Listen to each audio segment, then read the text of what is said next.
going on, dudes? My name is Pat, and welcome back to another video. And today we are checking out 7 things you did not know about me that are embarrassing. So a couple weeks ago, I made a video, 10 things you didn't know about me, and you guys seem to love it. I mentioned that I would probably do an embarrassing version. I came up with a list, things you don't know about me that are pretty embarrassing, and some of them are actually just pretty weird. So I think this is going to be cool. I think you guys are going to really enjoy this one. Hey guys, if you are new to the channel, definitely smash that subscribe button. Leave a comment down below. Let me know you subscribed, and I'll comment to as many of you as I possibly can, because I truly appreciate all the support on the channel, guys. It's been amazing. Feel free to join us on our journey to 10 million. But yeah, I've got a list right here. I might do a Jen version. Hers is actually really hard. I'm struggling to think of 7 things that are embarrassing. But here we go. Number 7. I cannot listen to people chew. It's been like this, not even my whole life. It's been like this probably for the last 10 years. When people are like smacking their lips when they're eating, they're like, it drives me absolutely insane. Like, I don't know what it is, but it just drives me crazy. It like actually makes me mad, which is just weird. Like I said, they might not be embarrassing. Some of these are kind of weird, and some are pretty embarrassing. I'm probably going to regret making this video, actually, guys. But, yeah, it drives me crazy, and I actually looked this up online, and there is a disorder. I don't know if I'm going to say this right. Misophonia.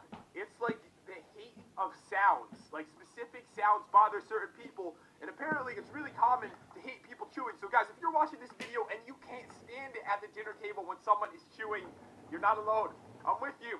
And it's horrible. I really can't stand it. It's so bad. Number 6, I absolutely hate eggs. Everybody I know loves eggs. I can't stand it. The smell, just looking at them, I'm scared of eggs.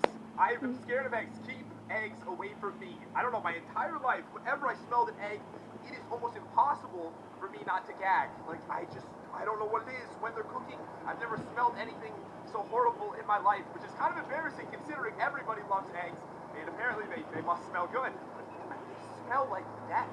I don't know what it is, guys. It drives me. It's another thing that just drives me crazy. I cannot stand it. I remember when I was in school and they had like a special breakfast, and I was stuck in the cafeteria, and there was the smell of eggs everywhere. I'm sure I'm not alone. I'm sure there's at least 1 out of 1,000 of you guys watching that feel the same way as me, and I'm just like, ugh. I was just trying to hold it in. I don't know what's going on. It's absolutely the weirdest thing ever, but I am practically scared of eggs. I would run away if there was eggs near me. I'm not even joking with you guys.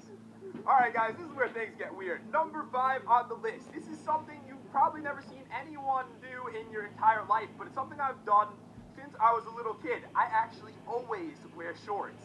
And other people actually find it embarrassing. My mom finds it so embarrassing. She's like, I am not going with you if you're going to be wearing shorts. Because I did live in Connecticut, and that's probably important. I grew up in Connecticut, wore shorts my entire life. When I went to school, elementary school, middle school, high school, college, there wasn't one day where I wore long pants. I'm so much more comfortable in shorts. I don't know what it is. It's 2 degrees outside. I wear shorts, and then I run inside because it's cold outside. But guys, seriously, I'm not even joking about this at all. This is interesting. When I was in middle school, I remember I had to go to a formal, you know, like a dance. You know, I had a date for the dance, and I had to get pants. And I went with my mom, you know, to try pants. I was young. I couldn't drive there. I was probably like 13 years old. And I put on pants for like the first time in my life, and my legs got all red. They like almost broke out in hives because my legs, they couldn't take having a material on them. I don't know what it is. A lot of people find this really embarrassing about me. Jen doesn't anymore, but I think she did when we first met, and we'd go somewhere and be like 12 degrees outside. I'd be like, you know, let me get my shorts real quick. But this is one thing my family's been so embarrassed about. And I don't find it embarrassing. Maybe there's 1 or 2 of you in the comments that do the same thing. Maybe you wear shorts all year round. You probably live in Florida and not Connecticut, but it would be really cool if one of you guys left a comment and let me know. Also, guys, you're probably thinking I wore sleeveless shirts my entire life too, but that one is actually not true. I pretty much do at this point in my life, but I didn't start wearing sleeveless shirts until I was in middle school when I started lifting weights. But before that, I just wore short sleeve shirts, a very rare long sleeve shirt. At this point, I don't even own any of those. To be honest, when me and Jen got married, I wanted to wear a sleeveless tux, but my mother would not allow that to happen.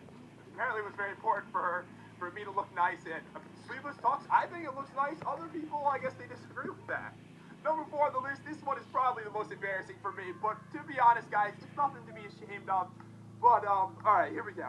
This is one of, the funny thing is, I thought of leaving this one out of the video and just not telling you guys. I was like, you know what? I'll just skip that one. But I'm not doing it because I'm sure there's a lot of people like me out there. So basically, I watch a lot of movies with Jen, and on occasion there might be a sad ending, and my eyes might get, a little bit teary-eyed. I'm not crying. I just, get a little emotional, which is completely normal. And it's actually funny because last week I was on the phone with my mom and dad, and my mom, the first thing she said is that they were watching a movie last night, and that my dad started crying, and he's like, no, that didn't happen. You are lying. That did not happen. It's so funny because it reminded me of me, and I'm sure there's a lot of people out there that are like this, but my entire life, I don't ever remember getting emotional during a movie. Maybe I'm getting old. I don't know what's happening. But apparently, it makes me sad when horrible things happen in the movies at this point. But I'm not crying. I'm not. Don't you say I am. Don't you comment it. Delete that comment right now. Number 3 is super embarrassing. So, a long time ago, guys, I know I mentioned I was not comfortable in front of the camera recording YouTube videos. And because of this, I was so self-conscious about what I was saying, if the video was good, if the video was bad. And honestly, I still feel this way all the time, like, wait, was this video awful? Maybe I should just record it again. But I try not to do that anymore. A long time ago, let me tell you guys, I'm saying probably 2014, so at this point, since it's almost 2017, almost 3 years ago, I would redo videos all the time. I would redo intros. I'd be like, oh, that intro sounded stupid. It was ridiculous. I truly hope there are no YouTubers out there that are quite as bad as I was. I would redo them. I would spend like 8 hours making a video, and it was horrible because I was like embarrassed, oh, the video's not good enough. Or my intro, my voice sounded weird, and because of this, I've actually listened back to some of my old videos. The intro sounded so strange because I kept redoing it. You couldn't even understand some of the words I was saying. I was like, "How's Sky, guys?" It just sounded so weird because I was driving myself crazy at that point. And the funny thing is, my mom used to make fun of me all the time. I remember back then I used to do mob battles. You guys remember that famous series on my channel? And she would make fun of me. She still does on occasion. She's like, hey guys, it's Pat, and welcome back to another mob battle. That's what she says to me. She says it because she would hear that over and over again. Because I'd say the intro 10 times in a row. I've said intros a lot, but I really try not to do things like that anymore. If a video's not going well, then I just record it the next day. Number 2 on the list is where things get a little bit weirder. So guys, this is actually, it's not embarrassing. The reason I'm putting this on the list is because it is so weird. And if you guys have anything that's a little bit odd about you, I don't want you to be embarrassed about it. It's really nothing. So, I'm gonna let you guys know right now. I have dun. It's actually, I can't believe it's called this. It really doesn't look like it. I'm telling you guys right now. All right. So my doctor told me when I was younger, I have a third nipple. I'm not joking. That is what it's called. But no, maybe I'll show you sometime. Maybe I'll make a real clickbait thumbnail for this, and I'll show my stomach and my chest, and I'll have like 97% of people can't spot the third nipple, and there'll be like an arrow pointing. But no, it doesn't even look like a nipple. It's just like a little mark. It looks like, like a birthmark or something. There's no third chest muscle growing over there or anything like that. It's kind of weird. But this is one strange thing I have about myself. No one would ever know. No one's ever noticed it, so it's really not obvious at all, unless I was like, yo man, come here. Look at that. You see that? And they're like, no, that's my nipple. You want to touch it? So that is a pretty weird thing about me. Jen actually has one weird thing about her too. And I think most people, maybe not most people, but maybe 1 out of 5 people has something a little bit strange about their body, something that didn't come out perfectly right, perhaps a third nipple or something like that. And I want you guys to know it's nothing to be embarrassed about.